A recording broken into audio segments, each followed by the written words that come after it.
Hello, my dear lovely students. Welcome back to the yet another session. तो first two classes में हम अपना क्या कवर कर चुके हैं, फर्स्ट चैप्टर कवर कर चुके हैं जिसमें हमने देखा introduction of operations management. Operations management का मतलब क्या होता है, क्यों पढ़ना है हमें ऑपरेशंस मैनेजमेंट, ऑब्जेक्टिव्स क्या होते हैं ऑपरेशन मैनेजमेंट के, recent trends in operation management and characteristics of operation management. मतलब जितना भी हमारा इंट्रोडक्शन वाला पार्ट था वो हमने फर्स्ट टू क्लासेस में खत्म कर लिया है। आज हम अपना नेक्स्ट फ्रेश चैप्टर स्टार्ट करने वाले हैं, सेकंड चैप्टर स्टार्ट करने वाले हैं। इससे पहले मैं आपको आपकी फर्स्ट क्लास की तरफ लेके जाना चाहूंगी, कुछ बातें याद करवाना चाहूंगी। हमने फर्स्ट क्लास में क्या पढ़ा था, ऑपरेशन मैनेजमेंट का मीनिंग पढ़ा था। क्या मीनिंग होता है ऑपरेशन मैनेजमेंट का, फटाफट रिवाइज करो, बोलो मेरे साथ, क्या मीनिंग होता है ऑपरेशन मैनेजमेंट का। Operation management means managing the operations of an organisation. एक ऑर्गेनाइजेशन के ऑपरेशंस को मैनेज करने को हम क्या कहते हैं, ऑपरेशंस मैनेजमेंट। देन हमने पढ़ा था कि ये जो ऑपरेशंस होते हैं इसमें क्या क्या इंक्लूड हो सकता है। मतलब ऑपरेशंस मतलब काम, जो ऑर्गेनाइजेशन में काम चल रहा है, तो ऑर्गेनाइजेशन में क्या क्या काम हो सकता है। मैंने आपको बोला था कि मैं आपको एक लिस्ट नहीं प्रोवाइड कर सकती कि हाँ यही काम है जो ऑर्गेनाइजेशन में होंगे, क्योंकि नेचर ऑफ बिजनेस पे डिपेंड करता है कि हमारी ऑर्गेनाइजेशन में क्या काम होंगे। अब मैन्युफैक्चरिंग ऑर्गेनाइजेशन में अलग काम होंगे, मैन्युफैक्चरिंग में मशीन लगेगी, वहां पे प्रोडक्शन होगी। अब हमारी जो सर्विस सेक्टर होता है, जैसे कोई सीएमए ले लो, उसमें प्रोडक्शन नहीं होती है। आप ऐसे कुछ प्रोड्यूस करके नहीं कस्टमर को दे रहे हो, आप अपनी सर्विसेज दे रहे हो। तो हर सेक्टर के नेचर ऑफ बिजनेस पे डिपेंड करता है कि आपकी एक्टिविटीज क्या इन्वॉल्व रहेगी ऑर्गेनाइजेशन में। बट मैंने आपको एक ब्रॉड ओवरव्यू दिया था कि ये एक्टिविटीज तो रहती ही है, हर ऑर्गेनाइजेशन में रहती ही है। तो हम क्या पढ़ रहे हैं, ऑर्गेनाइजेशन की एक्टिविटीज को मैनेज करना सीखना है ना हमें, ये तो हुआ ऑपरेशंस मैनेजमेंट। तो हमें पता होना चाहिए ना कि ऑर्गेनाइजेशन में एक्टिविटीज क्या रहती है। तो हमने वो एक लिस्ट पढ़ी थी जिसमें फर्स्ट पॉइंट क्या था, प्लानिंग। फर्स्ट पॉइंट क्या था, प्लानिंग। सबसे पहले कोई भी काम कहाँ से स्टार्ट होता है, प्लान करने से स्टार्ट होता है। तो अभी हमारा नेक्स्ट चैप्टर भी क्या है, प्लानिंग ही हमारा नेक्स्ट चैप्टर है। ठीक है। अब ऐसे नहीं है, मैं देखो मैंने आपको स्टार्टिंग में बताया कि ये एक्टिविटीज रहती है एक ऑर्गेनाइजेशन में। अब हमें पता होना चाहिए ना मैम कि ये जो एक्टिविटीज है, जैसे आपने बोला प्लानिंग है, आपने बोला कि ठीक है एक ऑर्गेनाइजेशन में प्लानिंग करते हैं हम, फर्स्ट स्टेप रहता है, और वो ऑपरेशंस मैनेजर का काम होता है प्रॉपर प्लानिंग करना। अब हमें बताओ तो कि ये प्लानिंग होती कैसे है, क्या क्या चीजें प्लान करनी होती है, सब कुछ डिटेल में तो बताओ, ऊपर ऊपर से क्या बता रहे हो। तो इसके लिए आप अपने एक एक एक्टिविटी का रिस्पेक्टिव चैप्टर पढ़ोगे। स्टार्टिंग में हमने पढ़ लिया कि ऑपरेशन मैनेजमेंट का मीनिंग क्या है।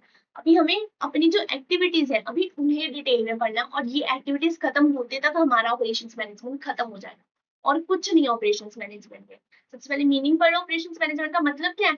मैंने आपको बता दिया कि ये एक्टिविटीज इन्वॉल्व होती है ऑपरेशंस मैनेजमेंट में। तो उन एक्टिविटीज को कैसे मैनेज करना है, बस वही पढ़ना है।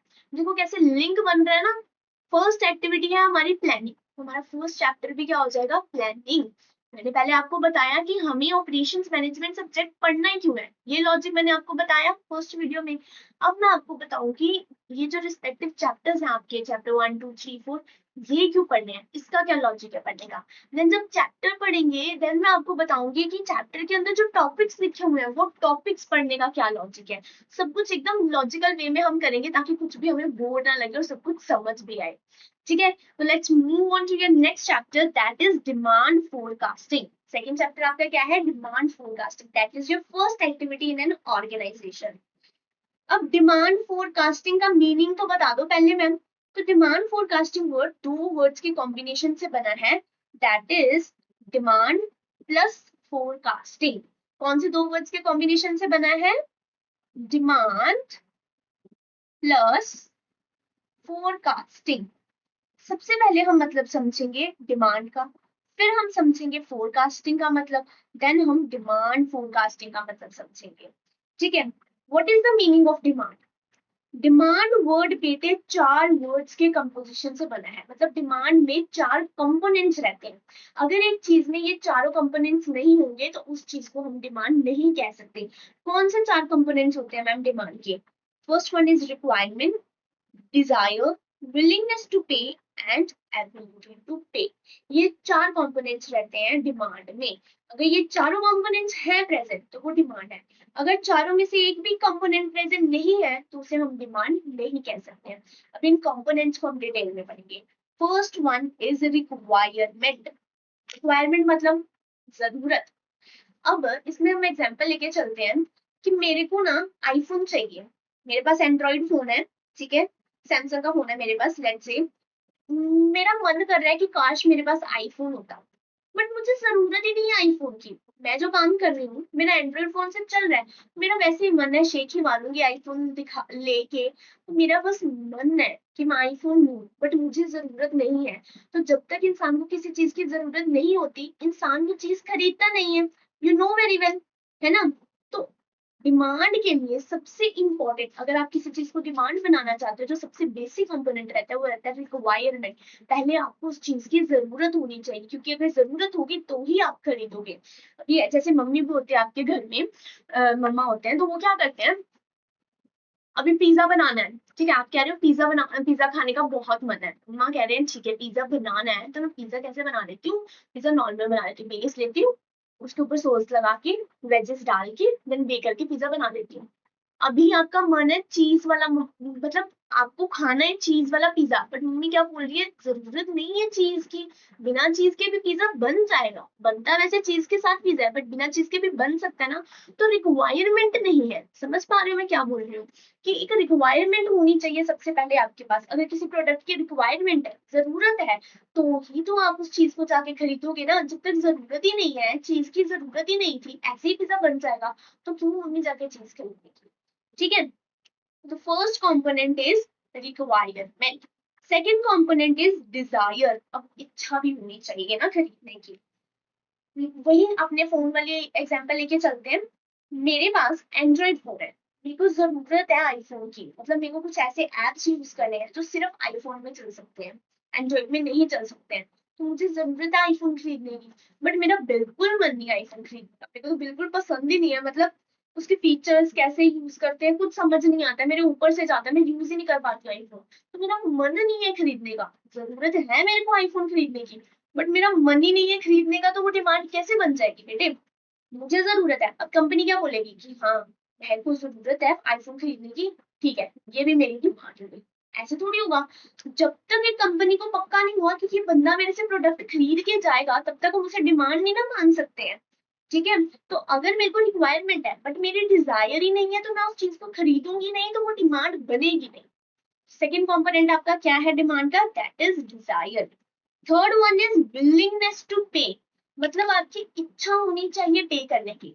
अब थर्ड केस देखते हैं। मुझे जरूरत है आईफोन की, कुछ 3-4 एप्स हैं जो सिर्फ आईफोन में चल सकते हैं, मुझे ये रिकॉर्डिंग करने के लिए वो एप्स की जरूरत पड़ती है, मैं अच्छे से रिकॉर्ड नहीं कर पाती हूँ एप्स के बिना, तो मुझे आईफोन की जरूरत है। मुझे आईफोन अच्छा भी लगता है, तो मतलब सबको दिखाऊंगी ऐसे कि मेरे पास आईफोन है, शेख ही मारूंगी थोड़ी बहुत। तो मुझे आईफोन खरीदना भी है, इच्छा भी है, मेरी डिजायर भी है आईफोन खरीदने की, बट मैं ना पैसे नहीं खर्चना चाहती। आईफोन आता है 3-4 लाख का, 3-4 लाख में तो क्या ही आता है आईफोन, सोचो आईफोन है 15 लाख का आईफोन है, ठीक है। तो मैं चाह रही हूँ कि क्या यार 15 लाख में एक फोन पे खर्चूं, 15 लाख का कितना कुछ आ जाता है, मैं एक फोन पे इन्वेस्ट कर दूं 15 लाख, वो भी अगर फोन गिर गया तो वैसे ही दिल बाहर आ जाना है, ठीक है। तो मेरे को जरूरत भी है, मेरी इच्छा भी है खरीदने की, बट मैं उस पर पैसे खर्चना नहीं चाहती हूँ, तो ये भी कभी भी डिमांड नहीं बन पाएगी। क्यों नहीं बनेगी, मैं जब उस पर पैसे खर्चना ही नहीं चाहती हूँ, तो मैं वो खरीदूंगी नहीं, तो वो कंपनी उस चीज को डिमांड कैसे मान लेगी, नहीं मान सकती ना, ठीक है। तो थर्ड कंपोनेंट है willingness to pay. Last component is ability to पे।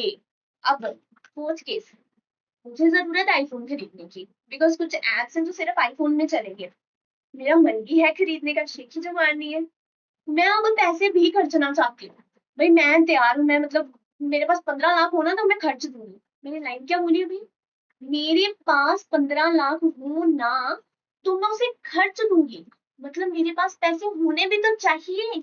अगर मेरे पास पैसे ही नहीं है तो मैं कैसे खर्चूंगी, वो सामान मैं खरीद ही नहीं सकती। तो फोर्थ पॉइंट है एबिलिटी टू पे, मेरे पास उस चीज को खरीदने के लिए जो पेमेंट करनी है वो एबिलिटी भी होनी चाहिए, मेरे पास पैसा होना चाहिए देने के लिए, ताकि मैं प्रोडक्ट ले सकूं, फिर ही वो डिमांड बनेगी। अगर इन चारों में से एक भी चीज प्रेजेंट नहीं है तो वो डिमांड नहीं बन पाएगी।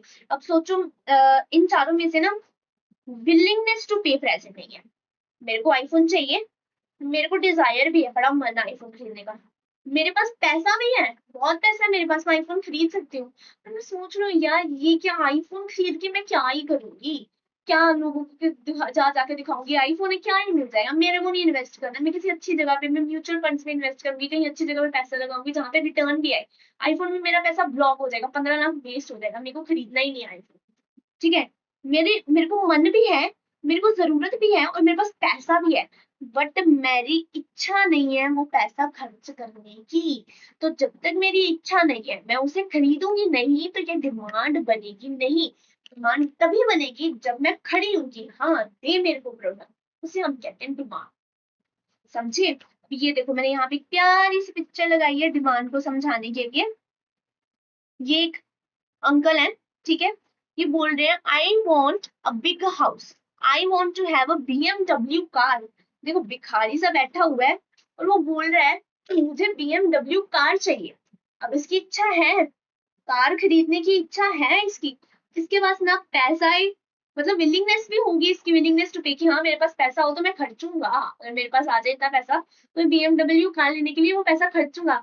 बट एबिलिटी टू पे नहीं, एबिलिटी टू पे आप कह सकते हो औकात नहीं है पैसे देने की। ठीक है, तो इसके पास एबिलिटी टू पे नहीं है, तो इसीलिए ये क्या बन गई आपकी मेयर डिजायर, मतलब आपकी ये इच्छा बन गई, डिजायर बनी, डिमांड नहीं बनी। अगर इन चारों कंपोनेंट्स में से एक भी कंपोनेंट मिसिंग है तो वो कभी भी आपकी डिमांड नहीं बनती है, वो क्या होती है आपकी डिजायर होती है। ये एमसीक्यू में भी आ सकता है। एंड वही सेकंड पर्सन देखो, ये ये सब्जी बेचने वाले भैया, ये पर्सन आया है, अब इसे ये एप्पल्स है, आई डोंट नो एप्पल्स है या क्या है, जो भी है एप्पल्स लगा लो, इसे ये एप्पल्स सबसे पहले जरूरत है, घर लेके जाने हैं इसे एप्पल्स, ठीक है, जरूरत है एप्पल खाएगा। सेकंड वन इज इसकी इच्छा भी है वो एप्पल खाने की, एक तो जरूरत है, डिजायर भी है वो एप्पल खाने की इसकी। थर्ड, अब ये पैसे भी खर्चना चाहता है, तभी तो दुकान पे आके खड़ा है, ये पैसे भी खर्चना चाहता है एप्पल खरीदने के लिए, और इसके पास पैसा भी है देने के लिए। तो ये क्या बन जाएगी, डिमांड बन जाएगी। ये सीधा बोले ना give me 2 kg of Apple, मुझे 2 किलो एप्पल दो, इसके पास मतलब सब है, इच्छा है, जरूरत है, पैसा है, और पैसा खर्चने का दिल भी है। तो ये क्या बन जाएगी आपकी डिमांड बन जाएगी। नहीं तो अगर ये चारों कंपोनेंट्स नहीं है तो वो क्या बन जाएगी, मेयर डिजायर। समझ आया डिजायर और डिमांड में डिफरेंस? ये चार कंपोनेंट्स होंगे तो ही डिमांड बनेगी। डिमांड का मीनिंग फटाफट यहाँ से रीड कर लेते हैं। Demand refers to the quantity of product और service that consumer, wait a second, demand refers to the quantity of a product or service that consumer are willing and able to purchase at a given price over a specific period of time। क्या बोल रहे हैं, demand का मतलब ऐसी quantity का मतलब ऐसा प्रोडक्ट की क्वांटिटी या सर्विस की क्वांटिटी जिसे कंज्यूमर की इच्छा है खरीदने की, एंड देन वो एबल टू परचेज भी है, पहले तो उसकी इच्छा है वो खरीदना चाहता है, मतलब ये दो चीजें आ गई, रिक्वायरमेंट एंड डिजायर है उसकी खरीदने की, एंड एबल टू परचेज भी है, मतलब कि विलिंगनेस टू पे भी है एंड एबिलिटी टू पे भी है। ये हो गया आपका एबल टू परचेज, और ये हो गया आपका विलिंग। ठीक है, consumer are willing and able to purchase at a given price or specific period of time। अब specific period of time का मतलब क्या है, इसकी भी एग्जांपल देखो, और ये अपनी फोन वाले एग्जांपल लेके चलते हैं। मेरे को जरूरत है आईफोन की, मैं खरीदना भी चाहती हूँ, मेरे पास पैसा भी है और मैं पैसा देने के लिए तैयार भी हूँ, बट मैं इस साल नहीं खरीदना चाहती, मैं अगले साल आईफोन में इन्वेस्ट करना चाहती हूँ, इस साल मेरी और प्रायोरिटीज हैं, मैं चाह रही हूँ कि मैं अगले साल आईफोन ले लूंगी। तो ये क्या हो गया, ये डिमांड नहीं हुई, इस साल की डिमांड नहीं हुई, अगले साल में देखेंगे डिमांड हुई तो, बट इस साल डिमांड नहीं हुई क्योंकि at a specific period of time मैं पेमेंट करने के लिए रेडी नहीं हूँ, इस टाइम पे मेरी वो डिमांड नहीं बनेगी। ठीक है, तो ये भी आपको ध्यान रखना है, at a specified period of time. It encompasses both desire for a product, एक डिमांड में दोनों चीजें आती है, डिजायर फॉर द प्रोडक्ट भी and the financial capacity to pay for it. Demand में क्या चीजें आती हैं, डिमांड में दो चीजें आती हैं, डिजायर फॉर अ प्रोडक्ट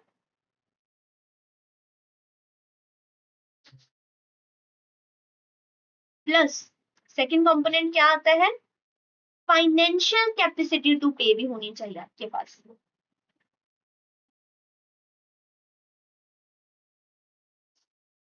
ठीक है, अब मैं इससे एक स्टेटमेंट निकाल सकती हूँ, डिमांड के अंदर हमेशा डिजायर होती है, बट डिजायर कभी भी डिमांड नहीं होती। मतलब डिपेंड करता है, डिजायर डिमांड हो भी सकती है, नहीं भी हो सकती है। A desire can be a demand और can not be a demand. देखो मैं यहाँ पे लिखती हूँ,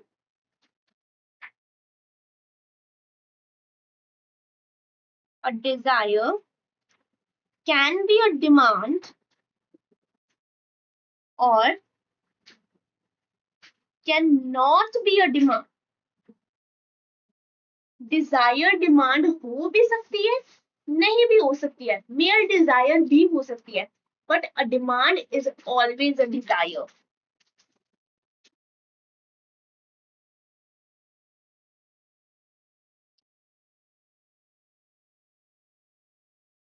पर जो डिमांड होती है वो हमेशा डिजायर होती है ना। डिमांड कैसे बनी है, अगर उसमें डिजायर है, सबसे पहले उसमें डिजायर है and second one is financial capacity to pay है, तो ऑब्वियस सी बात है डिमांड एक डिजायर हमेशा होगी, बट डिजायर डिमांड हो ये जरूरी नहीं है। अगर डिजायर में आप फाइनेंशियल कैपेसिटी टू पे ऐड कर दोगे तो वो डिमांड बन जाएगी। समझ आया आपको डिजायर डिमांड का difference and meaning of demand. मेरे साथ फटाफट रिवाइज करो, डिमांड के बिना देखे आपको बोलना है, डिमांड के चार कंपोनेंट्स क्या रहते हैं, first one is requirement, second one सबसे पहले जरूरत होनी चाहिए, फिर मेरी इच्छा होनी चाहिए उसे लेने की, डिजायर, मेरे पास पैसे खर्चने की भी दिल होना चाहिए, विलिंगनेस टू पे, एंड मेरी औकात भी होनी चाहिए, एबिलिटी टू पे। ये चार कंपोनेंट्स होंगे तो ही वो डिमांड बन पाएगी, नहीं तो वो मेयर क्या हो जाएगी, मेयर डिजायर बन जाएगी। ठीक है, components of demand, requirement, the need और want for a product. Desire क्या होता है, preference of a consumer for a product और सर्विस, यहाँ पे प्रिंटिंग मिस्टेक है, willingness to pay, the readiness of a consumer to spend money on the product or service, ability to pay, the financial capacity of a consumer to afford the product or service। ये चार components होते हैं जो मैंने आपको detail में समझा दिए। पिछले 17 मिनट से हम डिमांड का मतलब ही समझ रहे हैं अभी तक, तो एकदम डिटेल में मैंने आपको डिमांड का मतलब समझा दिया। नेक्स्ट वन इज, अब मैंने क्या बोला था, दो वर्ड्स के कॉम्बिनेशन से बना है, डिमांड प्लस फोरकास्टिंग। डिमांड का मीन तो समझ आ गया। Next one is forecasting. What is the meaning of the word forecasting? Forecasting का मतलब क्या होता है? फोरकास्टिंग का नॉर्मल मतलब क्या होता है, फोरकास्ट करना, है ना, फ्यूचर का फोरकास्ट करना। वेदर फोरकास्ट सुना होगा आपने, मतलब फ्यूचर का अनुमान लगाना कि हाँ फ्यूचर में ऐसा हो सकता है, that is forecasting. Forecasting is the process of making educated guesses. आप एजुकेटेड गेसेस लगाते हो। अब मैम यहाँ पे एजुकेटेड गेसेस क्यों लिखा हुआ है? एजुकेटेड गेसेस मतलब एक आप ना तुक्का नहीं मारते, एक होता है तुक्का मारना, एक होता है आपका फोरकास्ट करना। तुक्का तो आप ऐਵੇਂ ही मार देते हो, मतलब कि सोचो आप पेपर दे के आए हो, इसके लिए भी एग्जाम्पल लेते हैं।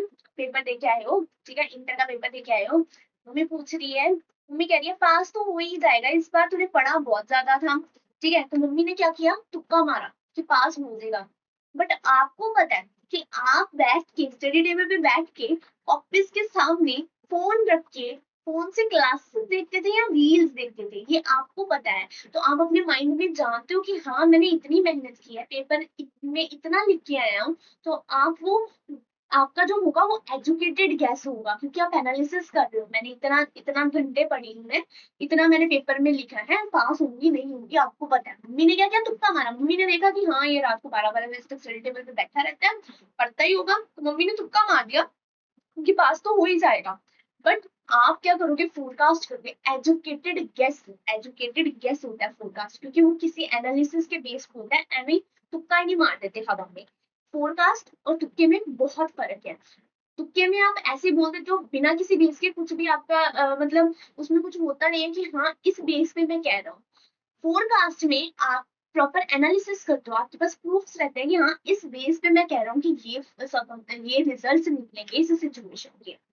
ठीक है, forecasting is the process of making educated guesses about future events. Future में जो होने वाला है, फ्यूचर के जो इवेंट्स हैं उसका आप एजुकेटेड गेस लगाते हो based on analysing current and historical data.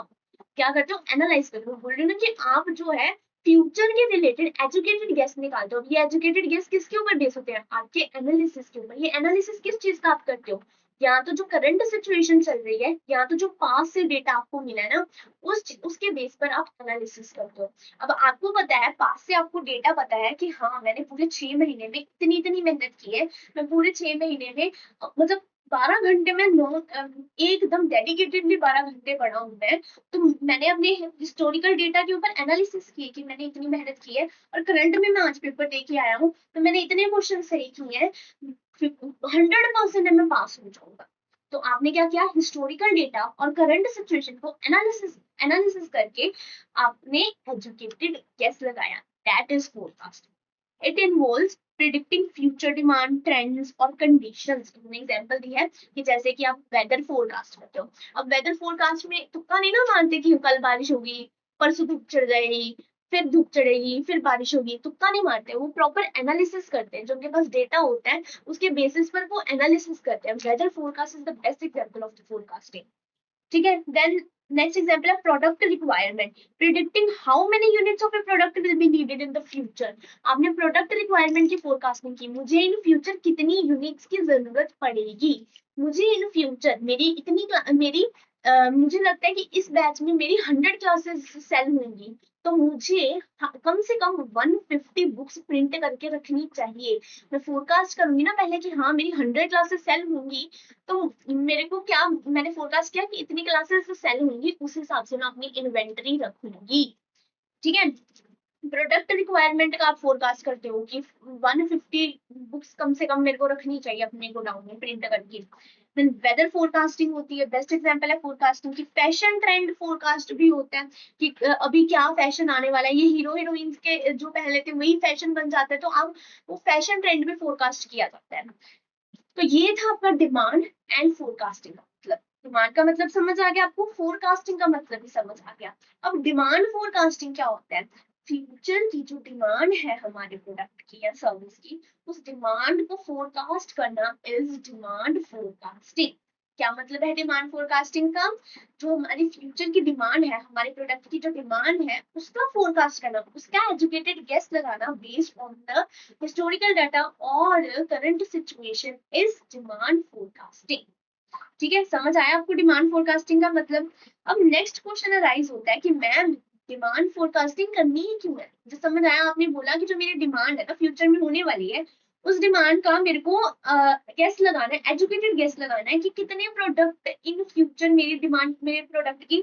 Let's say मैं ये बॉटल्स सेल करती हूँ, बॉटल मैन्युफैक्चरिंग की मेरी फैक्ट्री है। मुझे अभी फोरकास्ट करना है कि इन फ्यूचर इस बोतल की क्या डिमांड रहेगी। That is demand forecasting. But करना ही क्यों है? क्यों मुझे डिमांड फोरकास्ट करनी है?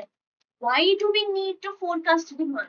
इसका आंसर आप सभी के पास है, सोचो अपने दिमाग में और कमेंट सेक्शन में बताओ मेरे को। वीडियो पोस्ट करो यहाँ पे और कमेंट सेक्शन में भी लिखो कि क्या क्या आ रहा है आपके दिमाग में। ऐसे इंटरेक्ट करो, आपको भी पढ़ने में मजा आएगा। ठीक है, तो अभी लिखो कमेंट सेक्शन में क्या क्या आपके दिमाग में आ रहा है, क्या जरूरत है डिमांड फोरकास्ट करने की। मैं बताऊँ? फर्स्ट जैसे कि देखो, अभी मैं वो टेक्स्ट नहीं पढ़ रही हूँ, मैं आपको जो आप सोच सकते हो। मैम सबसे पहले तो हमें ना कितनी प्रोडक्शन करनी है ये पता चल जाएगा हमें। ठीक है, कितने गुड्स प्रोड्यूस करना है हमें ये पता चल जाएगा। अगर मुझे पता होगा इन फ्यूचर मेरी 50 बॉटल्स सेल होने वाली है, इस ईयर मेरी 50 बॉटल्स की डिमांड है, तो मैं उस हिसाब से बॉटल्स प्रोड्यूस करूंगी ना। अगर मुझे पता ही नहीं है कि 50 बॉटल्स की डिमांड है, मैं प्रोड्यूस करके बैठ जाऊँ 500 बॉटल्स, तो मेरी सारी बॉटल्स 450 बॉटल्स वेस्ट आएंगी, स्टॉक हो जाएगा मेरे पास, जो बिकेगा भी नहीं, मेरा कैपिटल मेरी ब्लॉक हो जाएगी। ठीक है, तो अगर मुझे पता हो कि मेरी डिमांड कितनी है तो मैं उतनी ही प्रोडक्शन करूंगी। सेकेंड, बॉटल बनाने के लिए मेरे को रॉ मटेरियल चाहिए। ठीक है, अगर मुझे पता है कि 50 यूनिट्स की डिमांड है, सॉरी, अगर मुझे पता है 50 यूनिट्स की डिमांड है, 50 बॉटल्स फ्यूचर में बिकेंगी मेरी, इस ईयर में बिकेंगी, तो मैं उसी हिसाब से इन्वेंट्री लेके आऊँ ना। अभी मैं 500 बॉटल्स की इन्वेंटरी ले आऊँ, इतना पैसा लगा लूँ, बाद में वो बॉटल्स मेरे गोडाउन में पड़ी रहेंगी, मेरे को रिटर्न ही नहीं आएगा, और क्या पता ये बोतल आउट ऑफ फैशन हो जाए। ठीक है, चलो बोतल तो आउट ऑफ फैशन नहीं होती, कपड़े ले रहे हैं आप, क्या पता ये कपड़े आउट ऑफ फैशन हो जाए। पकड़ोगे तो पूछे मत, हम तो ओवर स्टॉक कर ही नहीं सकते। आज फैशन है, कल फैशन बदल जाएगा। तो अगर मुझे पता होगा कि आज इस कुर्ती की इतनी डिमांड है, मैं उसी हिसाब से अपना कैपिटल लगाऊंगी, रॉ मटेरियल लेके आऊंगी, उतना ही पैसा लगाऊंगी, मैं उतनी प्रोडक्शन करूंगी। मुझे फिर पता चलेगा वर्कर्स मुझे कितने चाहिए। अगर मेरी 50 बॉटल्स की डिमांड है सिर्फ, तो मेरे 2 वर्कर से काम चल जाएगा। बट अगर सोचो मैंने कंपनी में दो ही, अपनी फैक्ट्री में 2 ही वर्कर्स रखे, पर मेरी बॉटल्स की डिमांड है 500, तो 2 वर्कर्स तो मैनेज कर नहीं पाएंगे। तो लोगों की डिमांड है कि हमें 500 बॉटल चाहिए, बट मैं मार्केट में सिर्फ 50 बॉटल पहुंचा पा रही हूँ। तो डिमांड और जो सप्लाई है वो मैच नहीं कर पाएगी, है ना, मेरा लॉस हो जाएगा। तो ऐसे एन नंबर ऑफ फैक्टर्स हैं जिसके लिए हमें डिमांड फोरकास्टिंग की जरूरत होती है। सबसे इंपॉर्टेंट जो फंक्शन है वो डिमांड फोरकास्टिंग ही है। ठीक है, तो इन सारे फंक्शन को 2 मेजर कैटेगरी में डिवाइड किया गया है। First one is optimising supply chain management and second one is competitive advantage. अब सप्लाई चेन मैनेजमेंट क्या होता है, मैंने आपको फर्स्ट वीडियो में समझाया था, जो हमारा फर्स्ट या मे बी सेकंड लेक्चर था, उसमें मैंने समझाया था सप्लाई चेन मैनेजमेंट का मतलब स्टार्टिंग से लेके एंड तक, रॉ मटेरियल एक्वायर करने से लेके जो फिनिश्ड गुड कस्टमर तक पहुंचता है, उस पूरी चेन को हम क्या कहते हैं, सप्लाई चेन मैनेजमेंट। ठीक है, अब ऑप्टिमाइजिंग सप्लाई चेन मैनेजमेंट में सबसे ज्यादा हेल्प करता है डिमांड फोरकास्टिंग। कैसे? प्रोडक्शन एंड सर्विस प्लानिंग में हमारा डिमांड फोरकास्टिंग हेल्प करता है। वही जो मैंने बोला, अगर मुझे पहले ही पता होगा कि मेरी इतनी डिमांड है, मैं उस हिसाब से प्रोडक्शन करूंगी ना। Accurate demand forecasting help organisation plan how much of a product to manufacture, कितना प्रोडक्ट हमें मैन्युफैक्चर करना है मुझे वो पता चल जाएगा, और how many services to offer, minimising the risk of over production और अंडर प्रोडक्शन। ना ही मेरी ओवर प्रोडक्शन होगी, ना ही मेरी अंडर प्रोडक्शन होगी। Next one is inventory decision में भी हेल्प करता है। It ensures that the right amount of inventory is maintained to meet customer demand without excess stock that ties up capital or result in the waste. Next one is facility selection and process design में भी help करता है demand forecasting. अब मुझे पता है कि इस लोकेशन में ना मेरी डिमांड सबसे ज्यादा है, और इस लोकेशन में मेरी डिमांड कम है। यहाँ पे जो है लाइक कहते हैं बस्ती वाले लोग रहते हैं यहाँ पे, तो उन लोगों को बॉटल्स नहीं चाहिए होते हैं, वो मटके वगैरह में पानी पीते हैं। बट यहाँ पे अच्छे स्टैंडर्ड वाले लोग रहते हैं, वो अच्छी अच्छी बॉटल्स देखते हैं, अच्छे अच्छे डिजाइन होते हैं उन बॉटल्स के। तो अगर मैं इस एरिया में जहाँ पे डिमांड ही नहीं है बोतल्स की, वहां पे फैक्ट्री लगा लूंगी, वहां पे शॉप लगा लूंगी, हो गया नुकसान, पंटाधार हमारे बिजनेस का, डूब जाएगा बिजनेस, है ना। तो इसीलिए अगर मैंने पहले ही सारे सब फोरकास्ट कर लिया है, प्लान कर लिया है सब कुछ, तो मुझे पता है कि मुझे अपनी फैसिलिटी जो मेरी जो लोकेशन है वो कहाँ पे होनी चाहिए, वो मुझे पता है। Helps in determining the capacity and layout of the production facilities and processes to efficiently handle expected demand. Fund requirement planning assist in, ये ना सेकंड पॉइंट है, ये जब आपके पास आएगी ये पीडीएफ ठीक होके ही आएगी। First point, second point, third point, ये है fourth point, and that is fifth point. ठीक है, फोर्थ पॉइंट क्या है हमारे पास, फंड, इसे ना मैं आउट अंडरलाइन ही कर देती हूँ।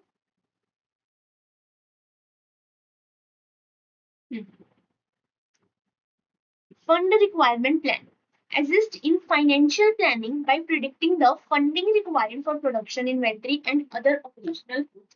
अब मुझे कितने फंड्स चाहिए, इसमें भी तो हेल्प करेगा ना। जब मैंने पहले ही डिमांड फोरकास्ट कर लिया, मुझे पता है कि मेरी 50 बॉटल्स की डिमांड है इस ईयर, मैं उसी हिसाब से फंड्स प्लान करूंगी ना। 50 बॉटल्स की डिमांड है, तो मुझे थोड़ा ही रॉ मटेरियल चाहिए, थोड़ा ही लेबर चाहिए, थोड़ा ही मशीन चाहिए, तो मैं उस हिसाब से फंड्स प्लान करूंगी, कहाँ कहाँ से फंड्स मेरे को लेके आना है। अगर 500 बॉटल की रिक्वायरमेंट्स है, इस साल डिमांड है 500 बॉटल्स की, और मैंने कुछ डिमांड फोरकास्टिंग नहीं की, सीधे मैं प्रोडक्शन पे चल गई, मैंने थोड़ा सा सामान लाया, मैंने कहा क्या ही इतना बिकेगा, तो मैंने थोड़ा सा रॉ मटेरियल मंगवाया, बट वो मैंने 50 बॉटल्स जैसे ही मार्केट में निकाली जो चुटकियों में बिक गई। अब लोग और मांग रहे हैं, बट अभी तक मेरे पास सामान ही नहीं है, रॉ मटेरियल नहीं लगेगा, अभी तो आया, अभी टाइम लगेगा रॉ मटेरियल आने में। तो वो डिमांड उस टाइम पे कस्टमर किसी और दुकान पे चला जाएगा, उसे तो बॉटल चाहिए, आपसे नहीं मिली तो किसी और से ले लेगा वो, तो मेरा लॉस हो जाएगा ना। तो मुझे ये हेल्प करता है फंड रिक्वायरमेंट प्लानिंग में भी, कि मुझे कितना पैसा इन्वेस्ट करना है, कितना पैसा मुझे उठाना है सबसे पहले मार्केट से, कितना पैसा चाहिए मेरे को बिजनेस चलाने के लिए, ये भी हेल्प करता है demand forecasting. Man power planning, कितने वर्कर्स लगेंगे, जो मैंने आपको एग्जांपल पहले ही दे दिया है। Next one is competitive advantage. Competitive advantage मतलब जो बाकी कंपनीज है, बाकी मैन्युफैक्चरिंग कंसर्न्स होंगी, बाकी जो फैक्ट्री होगी बॉटल मैन्युफैक्चरिंग वाली, उससे भी मुझे बेनिफिट मिलेगा अगर मैं पहले डिमांड फोरकास्टिंग कर लूंगी। मैंने डिमांड फोरकास्टिंग कर ली है, उन्होंने डिमांड फोरकास्टिंग नहीं की है, मुझे फायदा होगा, that is competitive advantage. First point क्या है उसमें, effectiveness and efficiency. Precise forecasting allows companies to be more effective and efficient, providing a competitive edge. Companies can respond more quickly to the market changes and customer needs, giving them an advantage over the competitors. आज अभी अपने cloth industry पे आते हैं। आज लोगों की requirement है, लोगों की डिमांड है कि शॉर्ट्स चल रही हैं आजकल, ठीक है। अब इस ईयर 23 में शॉर्ट्स की डिमांड चली, मैंने पहले फोरकास्ट कर लिया है कि नेक्स्ट ईयर शॉर्ट्स की डिमांड एकदम बंद होने वाली है, कुर्तीज का फैशन चलने वाला है। मैंने फोरकास्ट कर लिया है, जो भी मेरे पास डेटा अवेलेबल था उसके बेस पे। बट जो मेरा कॉम्पिटिटर है ना, उसने फोरकास्ट नहीं किया। मैंने कुर्तीज मैन्युफैक्चर स्टार्ट कर दी, मेरा कॉम्पिटिटर स्टिल शॉर्ट्स मैन्युफैक्चर कर रहा है, शॉर्ट्स तो बिकेंगे नहीं। अब कस्टमर की अचानक से डिमांड आ गई कि हमें कुर्ती चाहिए, अब मैं वो डिमांड मीट कर पाऊंगी कस्टमर की, जो कस्टमर को चाहिए वो मैं प्रोवाइड कर पाऊंगी, बट मेरा कॉम्पिटिटर नहीं कर। ठीक है। Next one is customer satisfaction. Meeting customers demand accurately enhances satisfaction and loyalty. अगर कस्टमर ने जो मांगा है, मैंने पहले डिमांड फोरकास्टिंग की है, मतलब डिमांड फोरकास्टिंग मेरे को पता है कि कस्टमर को क्या चाहिए, है ना, डिमांड फोरकास्टिंग यही होता है। मेरे को पता है कि कस्टमर को ये चाहिए, मेरे प्रोडक्ट में उसे ये फीचर्स चाहिए, क्योंकि मैंने प्रॉपर डिमांड फोरकास्टिंग करके रखी है। तो कस्टमर आपके साथ जुड़ा रहेगा, लॉयल रहेगा आपके पास, कि हाँ ये कंपनी से मुझे अच्छे प्रोडक्ट्स मिल रहे हैं। ठीक है। तो अगर आप कस्टमर की डिमांड को एक्यूरेटली मीट करते हो, तो कस्टमर लॉयल रहता है, सेटिस्फाइड रहता है, और आपकी तरक्की होती है ना। तो ये थे आपके कुछ एडवांटेजेस ऑफ, आप कह सकते हो, डिमांड फोरकास्टिंग। ये आपको ये भी क्वेश्चन आ सकता है, what are the advantages of demand forecasting. Spelling गलत हो गया ना, एडवांटेजेस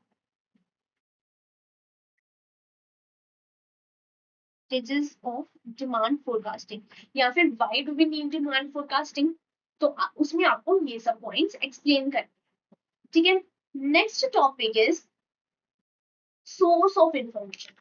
अब मैंने आपको बोला कि डिमांड फोरकास्टिंग होती कैसे है, हिस्टोरिकल डेटा या फिर करंट सिचुएशंस के बेस पे डिमांड फोरकास्टिंग होती है।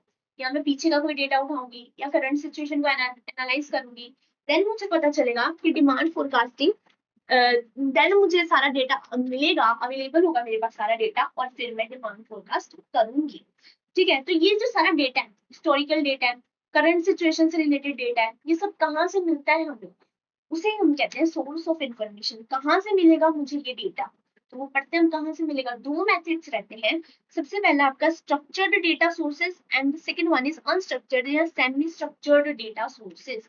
स्ट्रक्चर्ड डेटा सोर्सेज मतलब एक प्रॉपर स्ट्रक्चर रहता है, आपको एक फॉर्मेट रहता है, उसमें आपको मिलता है आपका जो भी डेटा होता है, जो भी आपको चाहिए फोरकास्ट करने के लिए, डिमांड को फोरकास्ट करने के लिए।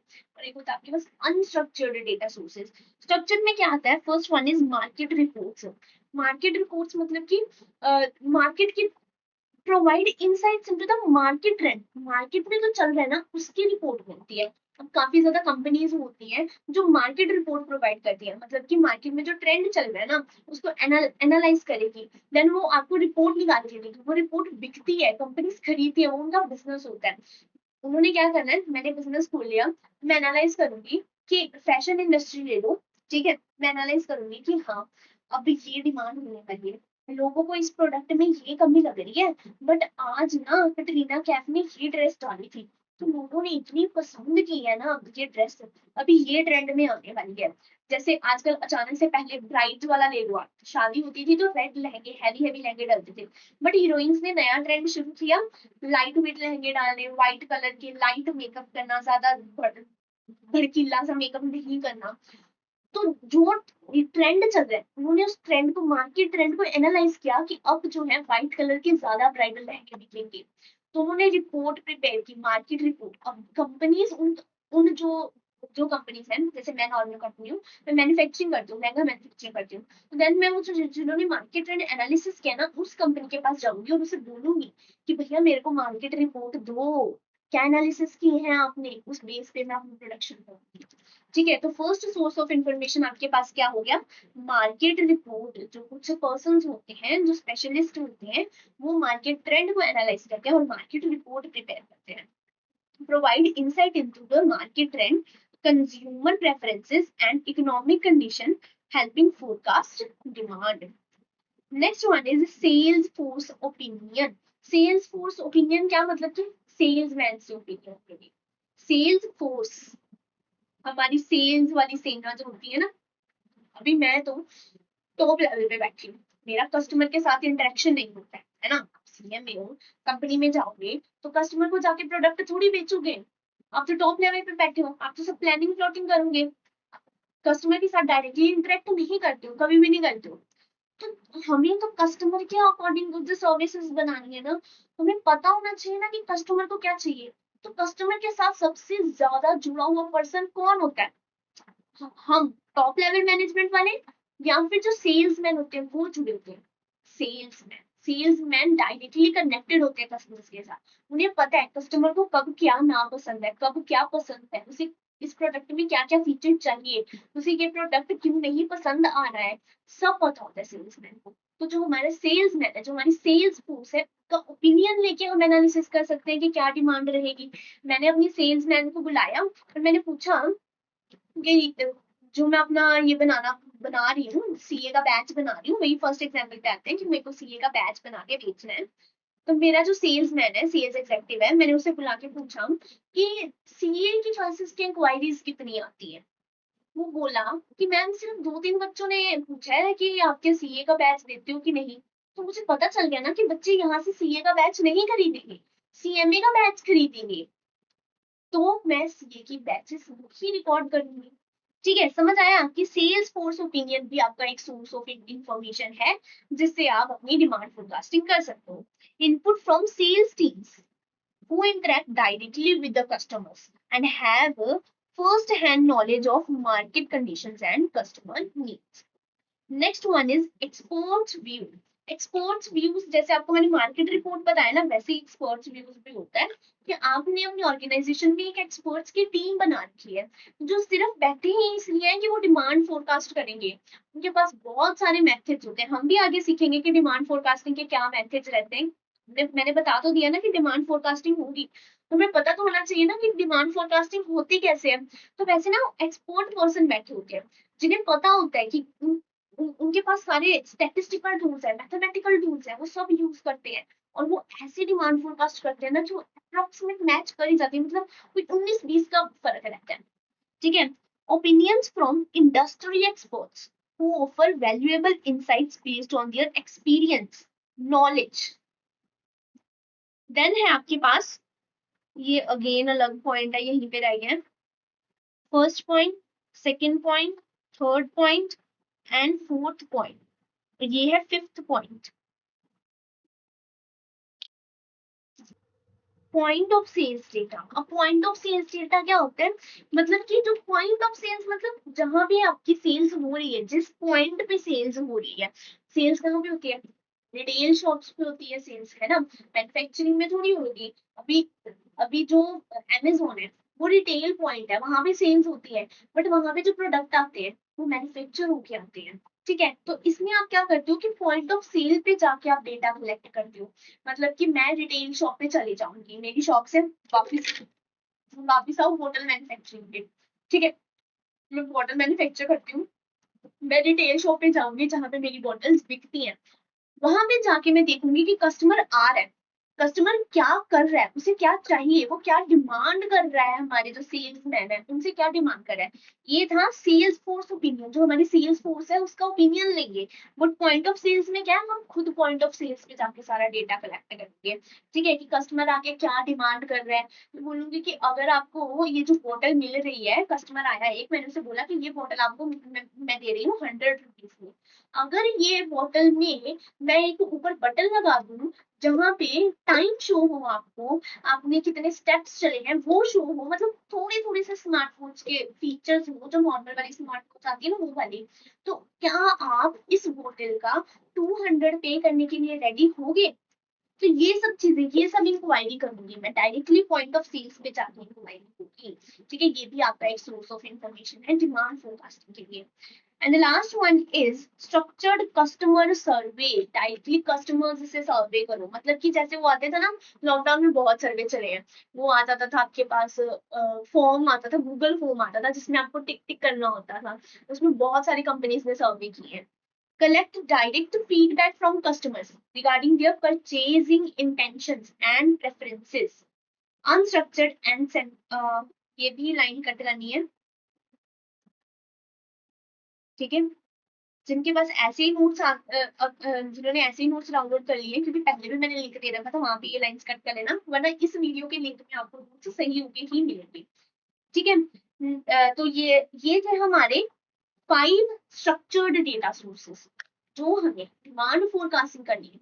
उसका जो सोर्स ऑफ इंफॉर्मेशन है, मतलब कि डिमांड फोरकास्ट करने के लिए जो मेरे को डेटा चाहिए, वो डेटा मुझे 2 वे से मिल सकता है। एक, one is structured data sources, second one is unstructured data sources. Structured में हमने 5 पॉइंट पढ़े। First one is market report, second one is sales force opinion, third one is experts view, fourth one is points of sales, and fifth one is structured customer survey.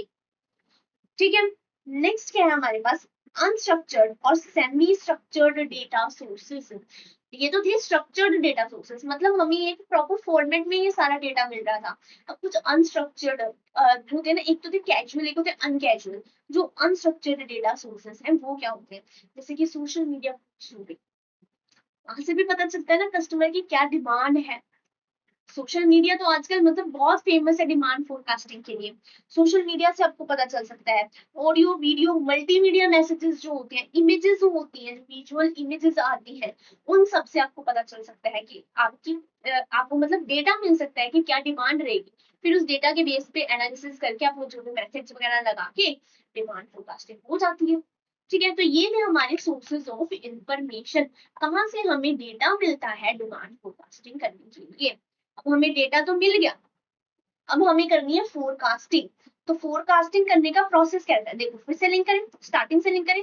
सबसे पहले हमने पढ़ा demand forecasting का मतलब क्या होता है। ये चैप्टर स्टार्ट करें ना डिमांड फोरकास्टिंग, हमने समझ लिया डिमांड फोरकास्टिंग का मतलब क्या होता है, डिमांड का मतलब समझा, फोरकास्टिंग का मतलब समझा, और उन दोनों को जोड़ दिया, हमें पता चल गया what is the meaning of demand forecasting.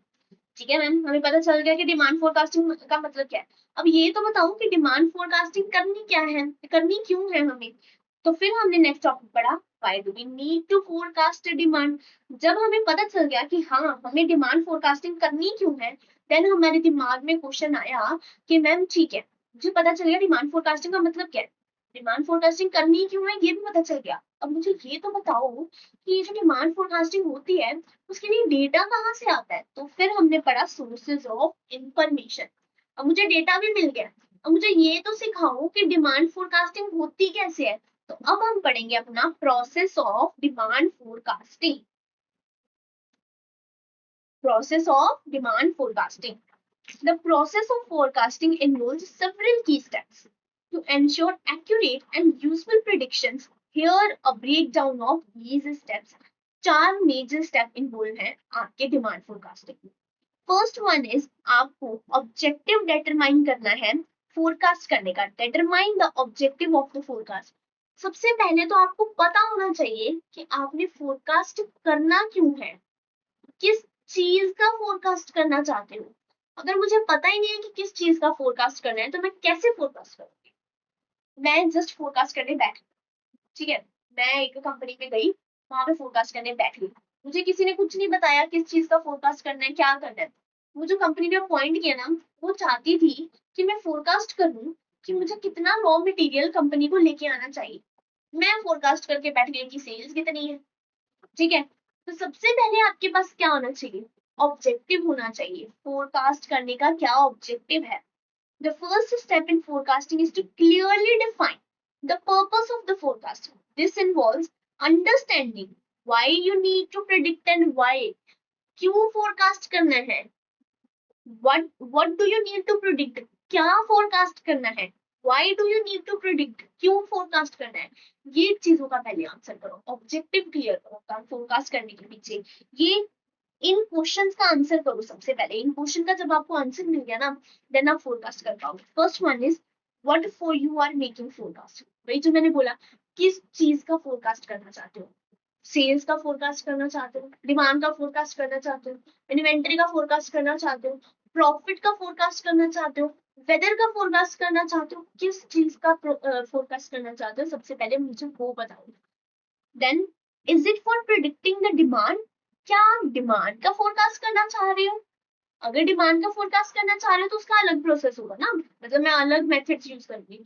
अगर आप जो है वेदर का फोरकास्ट करना चाह रहे हो तो उसके लिए अलग मेथड्स होंगे, है ना।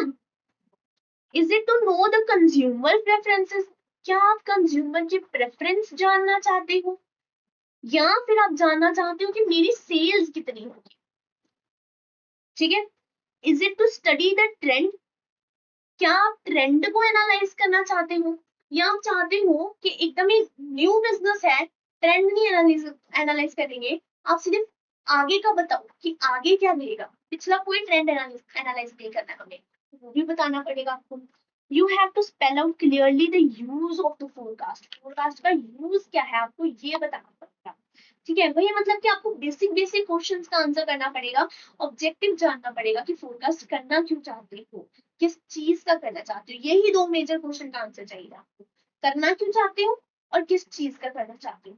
इन दो चीजों का आंसर मिल गया ना, देन आप अपने नेक्स्ट स्टेप पे जाओगे, that is selecting the forecasting period. क्या पीरियड रहेगा फोरकास्टिंग का?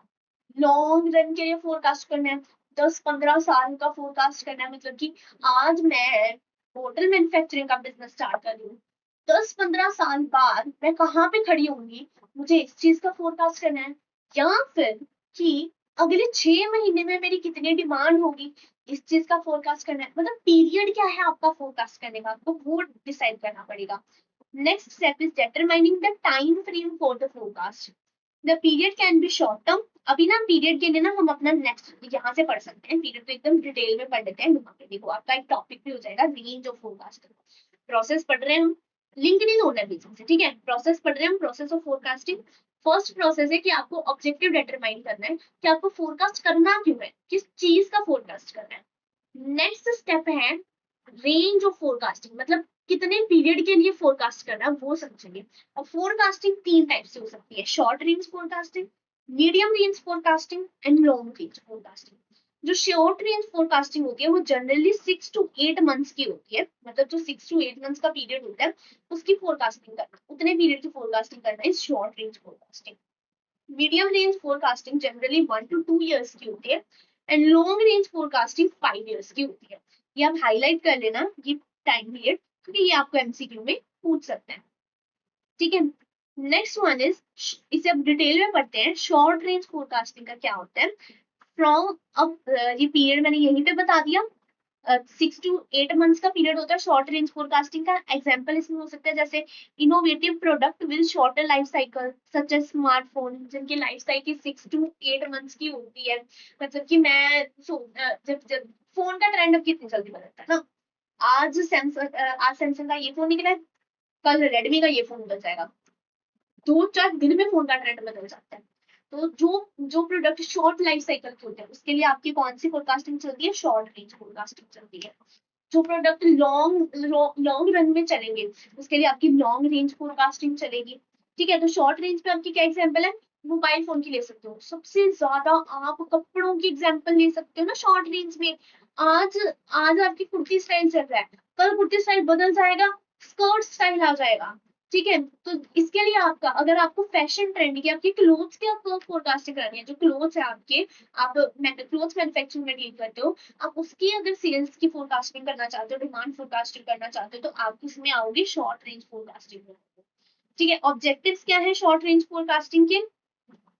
Inventory requirement, estimate the quantity of the inventory needed.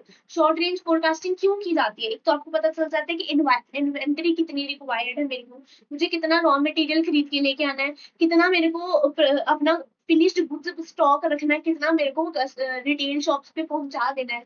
तो इन्वेंटरी रिक्वायरमेंट का आपको पता चल जाता है, इसलिए आप शॉर्ट रेंज फोरकास्टिंग करते हो।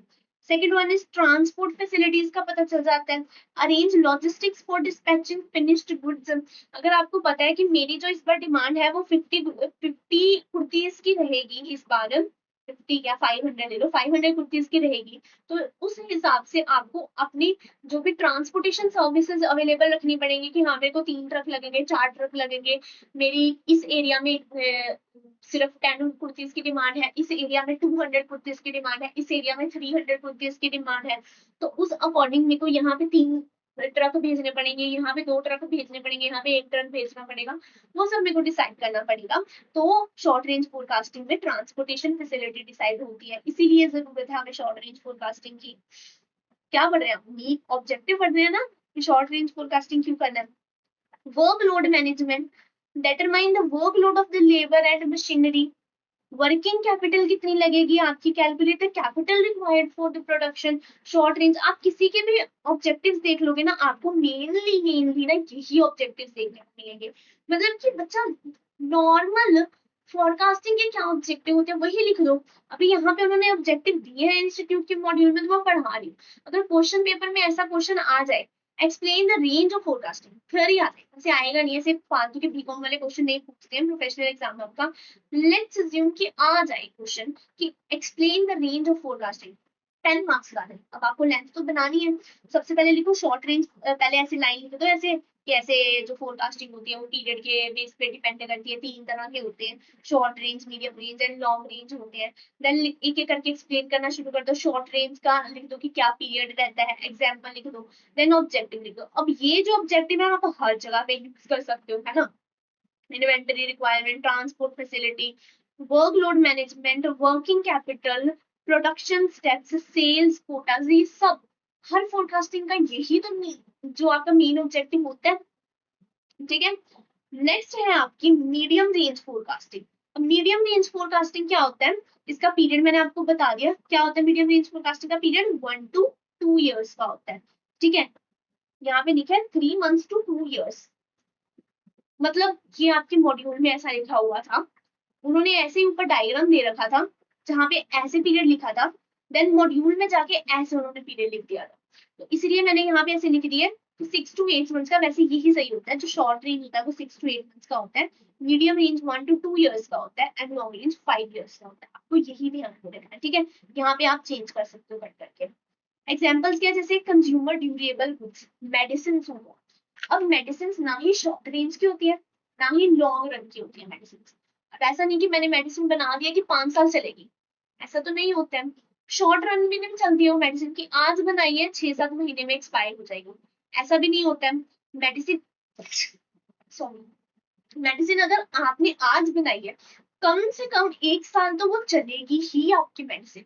तो अगर आपको मेडिसिन रिलेटेड कोई फोरकास्ट करना है, जो आपका ऐसा प्रोडक्ट है जो 1 से 2 साल तक चलेगा, तो वो प्रोडक्ट कौन सी कैटेगरी में फॉल करता है? मीडियम रेंज फोरकास्टिंग में फॉल करता है। इसके ऑब्जेक्टिव्स क्या है? Budgetary control, monitor and control expenses with in the budget, dividend policy, maintenance cost, operational scheduling and capacity planning. एकदम बेकार ऑब्जेक्टिव्स दे रखे हैं जिनका कोई लॉजिक नहीं बनता है, कोई सिर पैर नहीं बनता है। ठीक है। आपको मैं बता रही हूँ कि ये जो डिमांड फोरकास्टिंग की ये ऑब्जेक्टिव्स है ना, यही सही ऑब्जेक्टिव्स है। मतलब क्या क्या पूछना चाह रहे हैं कि डिमांड फोरकास्ट क्यों कर रहे हो, शॉर्ट रेंज की डिमांड फोरकास्ट क्यों कर रहे हो, मीडियम रेंज की डिमांड फोरकास्ट क्यों कर रहे हो। तो जो मेन ऑब्जेक्टिव है यही तो है डिमांड फोरकास्टिंग के, तो हम यही लिख के आएंगे। ठीक है। मैं आपको बताती हूँ इन्होंने किया क्या हुआ है। इन्होंने पता है क्या किया हुआ है मॉड्यूल में आपके? ऐसे इन्होंने पहले लिखा कि शॉर्ट रेंज फोरकास्टिंग मतलब जो प्रोडक्ट आपके शॉर्ट रन में यूज होते हैं ना, उसके लिए आपको शॉर्ट रेंज फोरकास्टिंग करनी है। देन उन्होंने लिखा कि मीडियम रेंज फोरकास्टिंग मतलब जो प्रोडक्ट आपके मीडियम रन के लिए यूज होते हैं उसके लिए मीडियम रेंज फोरकास्टिंग होगी। देन ऑब्जेक्टिव्स में इन्होंने पता है क्या किया, ऑब्जेक्टिव्स में उन्होंने ये लिख दिया कि शॉर्ट रेंज फोरकास्टिंग में आपकी जो है जैसे डिमांड फोरकास्टिंग आएगी, सेल्स फोरकास्टिंग आएगी, क्योंकि वो शॉर्ट रन के लिए होती है कि 1 साल के लिए डिमांड फोरकास्टिंग होती है ना। हाँ, ऐसे थोड़ी है कि आज बैठ के मैं 10 साल की डिमांड प्रिडिक्ट कर लूंगी। शॉर्ट रन के लिए होती है, 1 साल के लिए होती है। सेल्स फोरकास्टिंग 1 साल के लिए होती है। Inventory requirement forecasting short period के लिए होती है, 6 से 7 महीने के लिए होती है।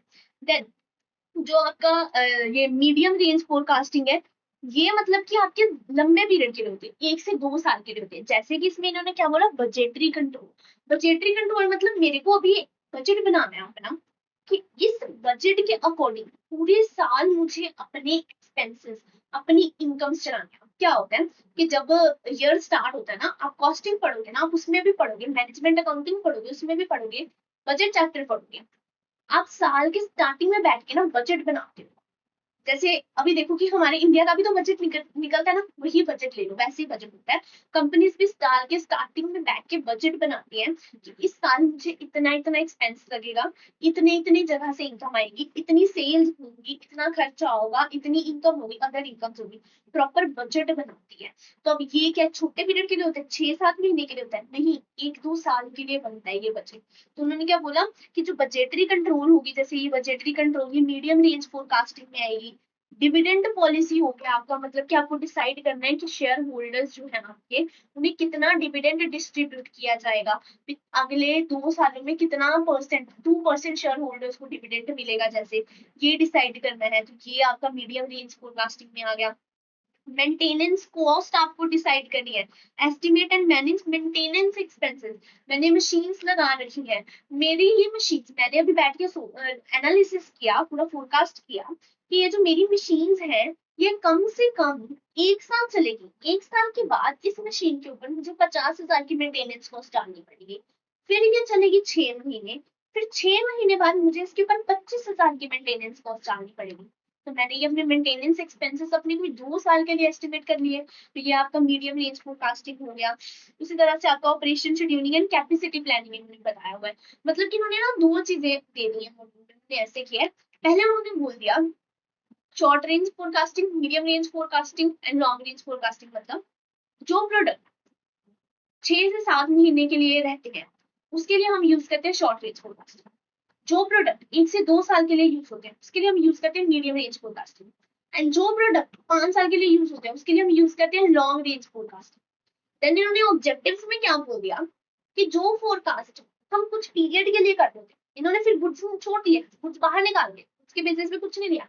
इन्होंने देखा जो फोरकास्ट हम शॉर्ट पीरियड के लिए करने होते हैं, जैसे कि सेल्स का फोरकास्ट, इन्वेंटरी रिक्वायरमेंट का फोरकास्ट, डिमांड का फोरकास्ट, वो होता है शॉर्ट रेंज फोरकास्ट। देन जो हम मीडियम रेंज के करते हैं, जैसे मैंने आपको बताया budgetary control, dividend policy, maintenance cost etcetera, ये कुछ बड़े पीरियड के लिए होते हैं। तो ये आते हैं आपके उसमें मीडियम रेंज फोरकास्टिंग में। एंड उसी तरह से इन्होंने आपके लॉन्ग रेंज फोरकास्टिंग की भी चीजें बताई हुई है, जैसे मैन पावर रिक्वायरमेंट।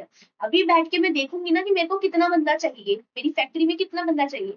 ऐसा नहीं है कि मैं हर 6 महीने बाद कुछ बंदे अपनी फैक्ट्री में लेके आऊं। ऐसा नहीं ना कर सकते। क्यों नहीं कर सकते मैम? क्योंकि मुझे ट्रेनिंग कॉस्ट लगेगी ना।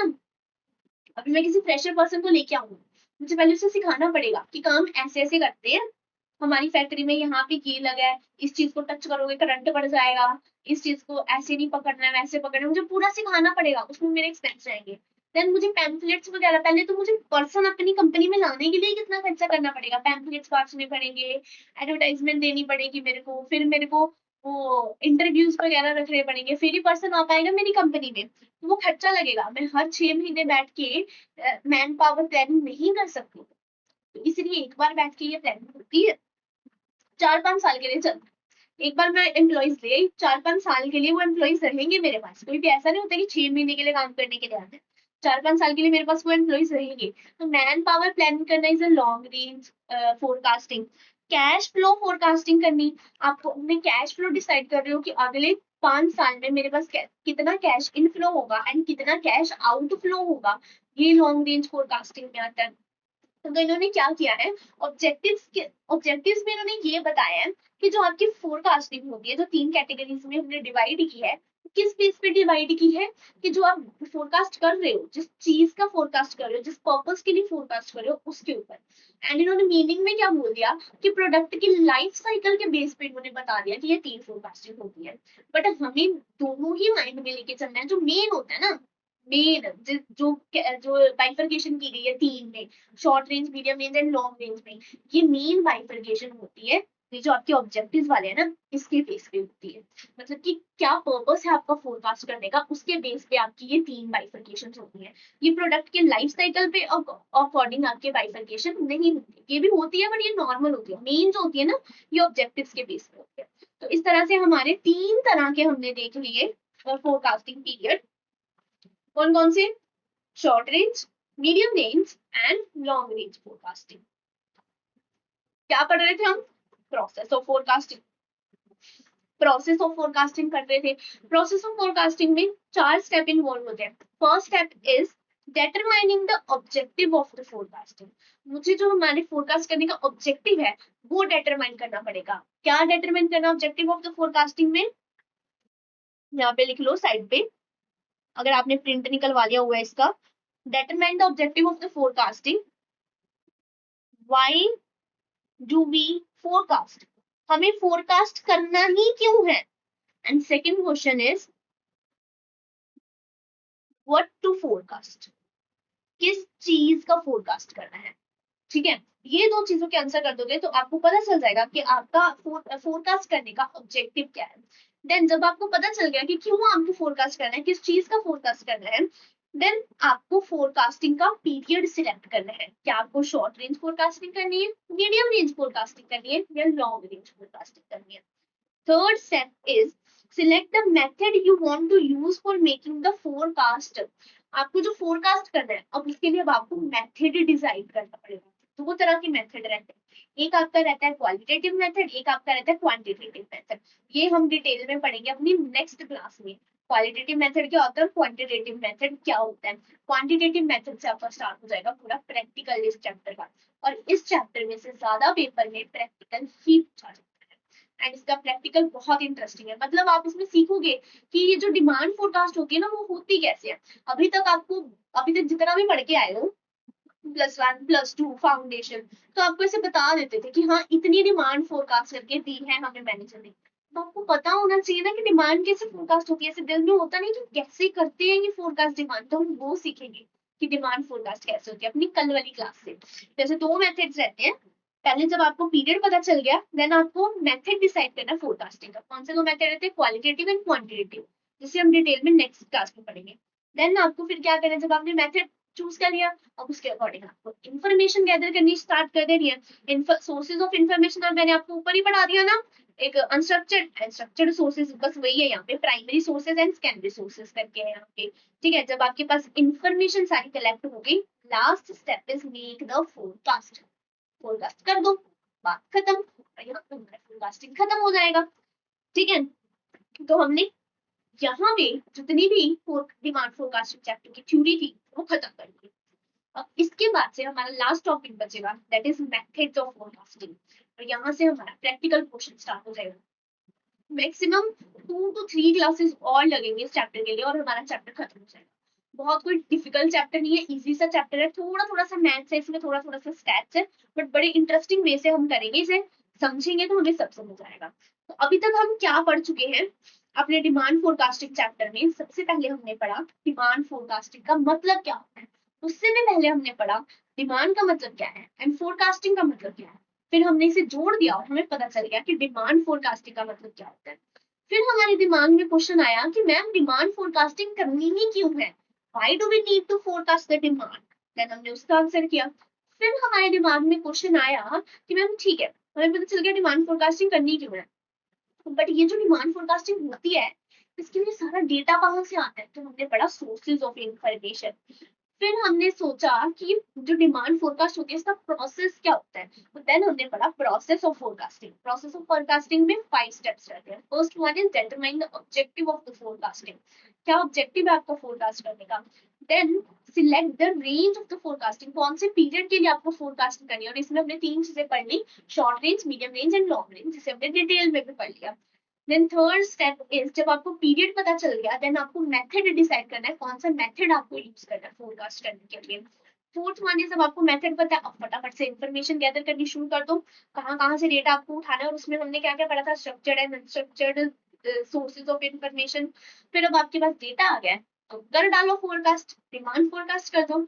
ठीक है, अब ये डिमांड फोरकास्ट होती कैसे है, ये हम अपनी नेक्स्ट क्लासेस में सीखेंगे। आज के लिए बस इतना ही। जाने से पहले अगर वीडियो अच्छी लग रही है तो वीडियो को लाइक कर दो ना, लाइक करने में कौन सी मेहनत लगती है, बस लाइक का बटन दबाना है। और अपने फीडबैक दो कमेंट सेक्शन में, कैसी लग रही है वीडियोस, कहाँ पे आपको इम्प्रूवमेंट चाहिए बताओ मेरे को, मैं उस अकॉर्डिंग आपको क्लासेस प्रोवाइड करूंगी। जो जो इम्प्रूवमेंट चाहिए, जो भी दिल में भावनाएं आती है, वो कमेंट सेक्शन में व्यक्त करो, मैं जरूर पढ़ूंगी और रिप्लाई भी दूंगी और उस अकॉर्डिंग चेंजेस भी करूंगी। एंड इम्पॉर्टेंट थिंग इज, इसे शेयर करो भैया अपने फ्रेंड्स के साथ, पूरी सीएमए कम्युनिटी में फैला दो ये क्लासेस। जो भी सीएमए इंटरमीडिएट ग्रुप 2 के एग्जाम देने वाला है इस टर्म में, सब तक ये क्लासेस पहुंचा दो। बताओ उन्हें कि लेटेस्ट क्लासेस चल रही है, फ्री ऑफ कॉस्ट चल रही है सीए भक्त चैनल पे, तो उन्हें भेजो, ये लिंक शेयर करो, आके चैनल सब्सक्राइब करें और ये वो भी इन क्लासेस का बेनिफिट उठाएं। ठीक है, और अगर आप भूले भटके इस चैनल पे आ गए हो, वीडियो पसंद आई है, तो चैनल को सब्सक्राइब कर देना एंड वीडियो में लाइक करना और कमेंट भी करना। आज के लिए बस इतना ही, मिलते हैं अपनी नेक्स्ट क्लास में, तब तक के लिए bye bye and take care.